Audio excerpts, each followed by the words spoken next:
Quelqu'un d'extrêmement inventif, qui fait rentrer la lettre dans la vie de tout le monde. Il est créateur de costumes pour les lettres qu'on utilise tous les jours, tout le temps. Et je trouve ça merveilleux.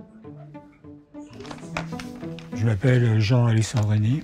Je suis dessinateur de caractères typographiques. Je suis illustrateur. Je suis écrivain. Mais ne croyez pas que je suis un touche-à-tout superficiel.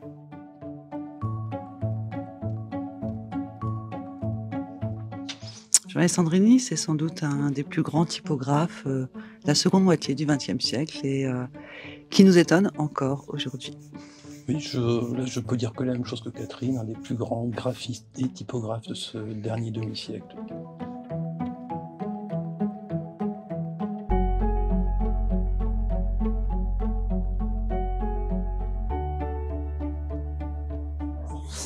Jean est un personnage atypique qui intéresse les jeunes et qui a un savoir-faire extraordinaire. Pour un dessinateur de caractère, quel qu'il soit, il y a la notion de créativité et la notion de lisibilité. C'est pas évident de pouvoir dire qui est Jean Alessandrini, puisqu'il présente de lui de multiples facettes. C'est quelqu'un qui est gentil, abordable, qui a un beau langage et une belle écriture. J'étais assez passionné de typo pour non seulement créer des caractères, et pour collectionner les caractères qui m'intéressaient. Alors, Jean Alessandrini, pour moi, est un des plus grands dessinateurs de caractères du XXe, du XXIe et même des 4 siècles derniers, depuis qu'on dessine des caractères typographiques, parce que c'est un inventeur de formes. Et ça, c'est assez rare. Dans la typographie, souvent, on recopie les formes de la calligraphie, de l'écriture. Jean, il a une obsession, inventer des formes nouvelles. Et ça, c'est absolument unique. Et on le ressent dans l'exposition. C'est très spectaculaire. Les mots-images, c'est très intéressant. C'était la confluence de création de caractères et de l'illustration.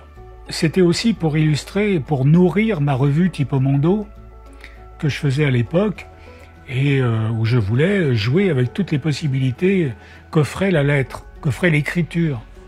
Jean Alessandrini, c'est un poète des mots, un poète des lettres, un poète des formes. Et puis, je me lance des défis.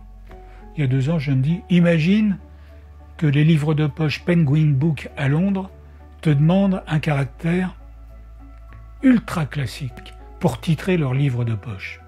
Et alors, je me suis imposé comme défi de créer un caractère ultra classique, d'une lisibilité mais absolue.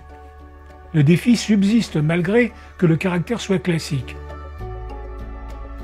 Les lettres, c'est une passion qu'il faut savoir dompter, pas les laisser faire ce qu'elles veulent, jamais.